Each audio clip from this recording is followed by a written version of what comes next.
Yeah. So first of all, I love Tony and a huge fan of his, and I think there is no question that there is a lot of questioning of science. By the way, I think questioning of science and questioning of expertise is totally reasonable.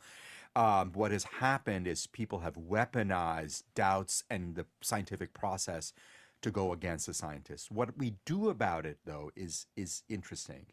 The way I have thought about the vaccine stuff, for instance, growing up in the public health world, vaccines were just a given. Like it was a tiny proportion that questioned them.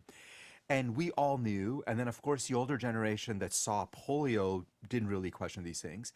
The way I look at it is we're in a period of time where we have to re-educate people about these things again. We have to remind people what the scientific process is and how it works with all of its flaws and all of its self-correcting mechanisms. We have just gotten to a point where we assume that people are just going to trust us.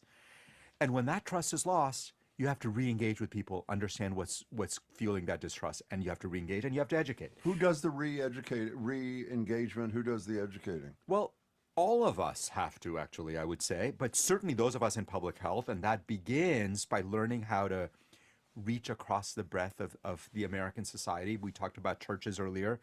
I run a public health school in Rhode Island, pretty blue state. I tell my students, I tell my faculty, we are not training public health leaders to go work in blue states only. We need to have them work in purple states. We need to have them work in red states.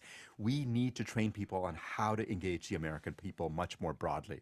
We're talking to Dr. Ashish Jha. He was the White House COVID coordinator for a couple of years under President Biden, and he is now the Dean of Brown University School of Public Health. Well,